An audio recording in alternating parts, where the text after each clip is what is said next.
महाराष्ट्र की सियासत में पहली बार कोई डिप्टी सीएम मुसलमान होगा। खैर मकदम है आपका हमारे इस यूट्यूब चैनल पर। उम्मीद करता हूं कि आप खैरियत से होंगे और मेरे चेहरे की मुस्कान बता रही कि ज़रूर मैं कुछ खुशखबरी लेकर के आया हूं। अगर आप एमआईएम के समर्थक हैं तो फिर झूम जाइए। पता है क्यों?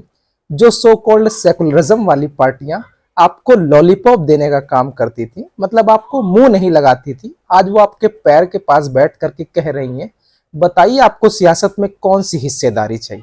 हाँ, चलिए मैं आपको खबर बताता हूँ। खबर से पहले मैं आपको बता दूं कि कांग्रेस किस तरीके से कांग्रेस शासित राज्य में मुसलमानों के साथ जुल्म और ज्यादती की इंतहा हो रही है। आपने देखा होगा कि हिमाचल प्रदेश में किस तरीके से मुसलमानों का आर्थिक बहिष्कार किया जा रहा है। देखा होगा भी हाल ही में एक पोस्टर रिलीज हो रहा था सनातन सब्जी वाला, आपने देखा होगा। उससे पहले जो है कहा जा रहा था कि मुल्ले सुल्ले नहीं चलेंगे। उससे पहले कहा जा रहा था कि पालमपुर है हम आपका नहीं किसी के बाप का। इससे पहले और भी कहा जा रहा था कि हिमाचल प्रदेश में रहना है तो फिर ये कहना पड़ेगा। इससे पहले और मस्जिदों को टारगेट किया जा रहा था। मैं बहुत खुश हुआ, कोई बात नहीं, आप मुसलमानों को देखिए, ये एक ऐसा मजहब और ये एक ऐसी कम्युनिटी है कि जिसको जितना दबाओगे ये इतना उछाल मारेगी। ठीक है, जुल्म हो रही है, हम जुल्म की मजम्मत करते हैं और जालिमों के खिलाफ और मजलूमों के साथ हैं। लेकिन कमाल की बात बताता हूं, हरियाणा में कांग्रेस हार गई बहुत बुरी तरीके से। मतलब उसके हाथ से सत्ता आई तो सुबह सुबह ऐसा लग रहा था कि कांग्रेस सत्ता में आ जाएगी हरियाणा के अंदर, अब जो है रिकॉर्ड बना देंगे और भाजपा को हरा देंगे। हालांकि भाजपा को हराने में नाकामयाब रही और कांग्रेस को उनके ही समाज के लोगों ने वोट नहीं दिया। मुसलमान तो बेचारा तो दे ही देता है। चलिए मैं आपको बताता हूँ, हिमाचल में मुसलमानों पर जुल्म और ज्यादती की इंतहा बढ़ रही है और हरियाणा में जो चुनाव के नतीजे आए उससे कांग्रेस ने यह समझ लिया है, कांग्रेस और शिवसेना पार्टी, ये जो मुंबई में महाराष्ट्र में चुनाव होने वाले हैं उन चुनाव को नतीजों को मद्देनजर रखते हुए मुसलमानों को अब मुसलमानों के पैर पर बैठ के कह रही हैं कि बताओ कौन सा पद चाहिए। एक खबर छपी, वो खबर मैं आपको पढ़ के सुनाऊंगा। महाराष्ट्र में अब इस बार जो है शिवसेना ने ऐलान कर दिया, इंडिया गठबंधन ने यह ऐलान कर दिया है कि इस बार तारीख में पहली बार, इतिहास में पहली बार महाराष्ट्र की सियासत में पहली बार कोई डिप्टी सीएम मुसलमान होगा। पता है आपको क्यों? अच्छा, खुश हुए आप? पता है किसने ऐलान किया? जिसने ये जो ये पार्टी कहती थी कि बाबरी मस्जिद हमारी ठोकरों से गिरी हुई है। सोचिए, जो हिंदुत्व का एजेंडा लेकर के चलती थी आज वो सत्ता में बराबरी का अधिकार देने के लिए तैयार है। पता है क्यों? क्योंकि एमआईएम वहां पर बहुत मजबूत है। आपको पता होगा कि किस तरीके से एमआईएम ने 2014 में चुनाव लड़ा बहुत मजबूती के साथ और कई ऐसे सीट थी जहां पर दूसरे नंबर पर थे। कांग्रेस पार्टी शिवसेना तो दूर की बात है, एमआईएम दूसरे नंबर पर रही है। और 19 में भी किस तरीके से चुनाव लड़ा और वहां से सांसद भी एमआईएम के चुन करके लोकसभा में गए। खुद वारिस पठान साहब वहां के विधायक है और अभी भी प्रेजेंट टाइम में महाराष्ट्र के अंदर इम्तियाज जलील की साहब की नुमाइंदगी में 2 विधायक एमआईएम के वहां मौजूद हैं। और 7 सीटें तो ऐसी हैं जहां पर हम पिछली बार बहुत मजबूती से चुनाव लड़े थे, फकत कुछ वोटों से हम हार गए थे। मतलब 7 सीट तो वैसे ही पक्की हैं और 25 सीटें ऐसी हैं जहां पर मुसलमान असर रखता है कि कौन जीतेगा और कौन हारेगा। समझ गए? अब चलिए मैं आपको खबर दिलाता हूं, क्योंकि एमआईएम मजबूत हो रही है तो इनको लग रहा है कि मुसलमान वोट कहीं बिखर ना जाए, मुसलमान वोटों का जो है वो कहीं ना कहीं बंटवारा ना हो जाए, क्योंकि ये लोग समझते हैं कि मुसलमानों के वोटों पर अधिकार हमारा है। ये लोगों ने मुसलमानों को अपनी बपौती समझ रखा था। ये लोग मुसलमानों को सिर्फ और सिर्फ जो है बस मुसलमान इतने में खुश हो जाता था कि उनके चालान छूट जाते थे, उनकी गाड़ियां नहीं पकड़ी जाती थी, उनकी नालियां साफ हो जाती थी, उनके खंबे लग जाते थे, उनके यहाँ बिजली का तार निकल जाता था, बस इतने में खुश हो जाता था मुसलमान।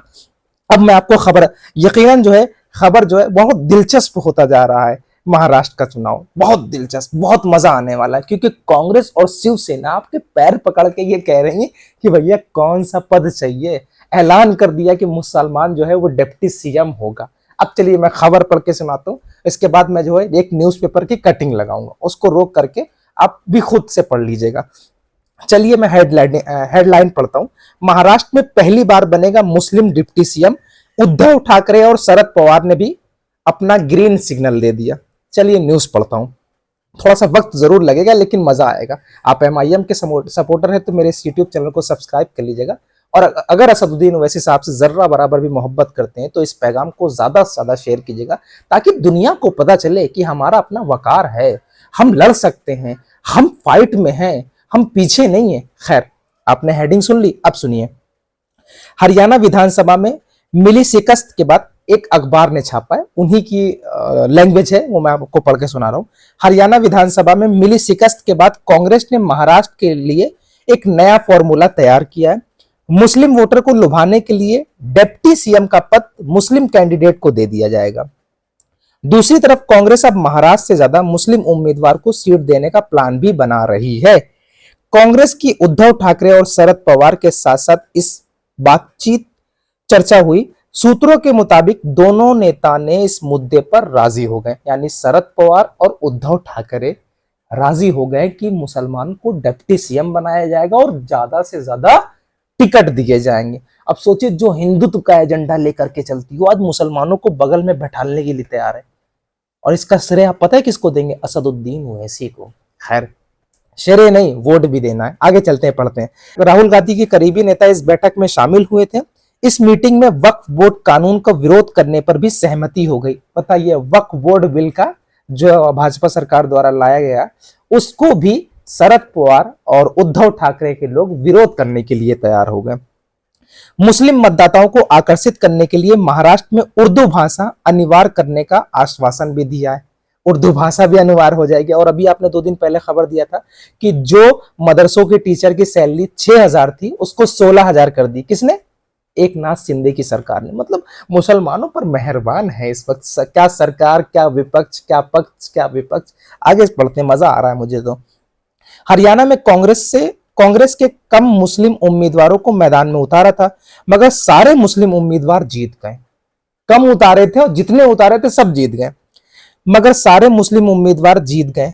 यही गलती महाराष्ट्र में कांग्रेस सुधारना चाहती है। मुंबई में उद्धव ठाकरे को जो मुस्लिम वोटर का सपोर्ट मिला है, उस वजह से उनका रवैया बदल गया है। ऐसा माना जा रहा है कि हरियाणा में भाजपा को बड़ी जीत मिली है, वहां कांग्रेस का सुपड़ा साफ हो गया है। कांग्रेस को अब महाराष्ट्र की विधानसभा की चिंता सता रही है। हरियाणा में ओबीसी और दलित समुदाय ने कांग्रेस से पल्ला झाड़ लिया है। इसके चलते कांग्रेस ने अब मुस्लिम समुदाय पर ज्यादा ध्यान देना शुरू कर दिया है। मुसलमानों, एक बात को ध्यान रखना, ये सिर्फ और सिर्फ या ये कह लीजिए एक वक्त के जैसे बरसाती मेढक नहीं होते जो बरसात में आके टिर टिर करने लगते हैं। मुसलमानों को लुभाने के लिए मदरसा टीचर की सैलरी बढ़ा देना, ऐलान कर देना कि वक्फ बोर्ड संशोधन बिल का हम विरोध करेंगे, तीसरा ऐलान करना हम ज्यादा से ज्यादा मुस्लिम कैंडिडेट उतारेंगे, चौथा ये ऐलान करना कि डिप्टी सीएम बनेगा। ये सब पता है क्यों? क्योंकि मुसलमान जो है अपनी क़यादत को मजबूत कर रहा है।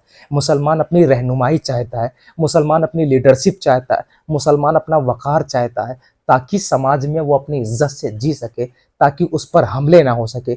अगर सोचिए, महाराष्ट्र के अंदर जो है ये ऐलान किया जा सकता है, तो उत्तर प्रदेश में क्यों नहीं? उत्तर प्रदेश में तो और मुसलमान ज्यादा है, मुसलमान जो है एक तरफा सरकार बना सकता है, लेकिन नहीं, क्योंकि मुसलमान वहां पर एमआईएम के लिए कम रुझान रखता है। लेकिन आने वाले वक्त में सब बदल जाएगा। 2027 का चुनाव जो है वो एक ऐसा होगा कि एमआईएम के बिना किसी को सरकार बनाना बहुत मुश्किल होगा।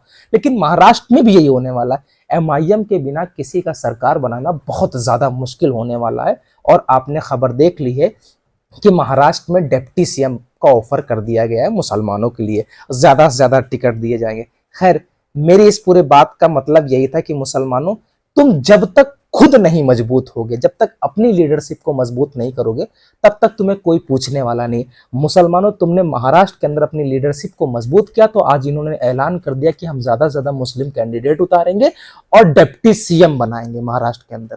सोचिए। खैर, मेरे इस यूट्यूब चैनल को सब्सक्राइब कीजिएगा और वीडियो शेयर कीजिएगा।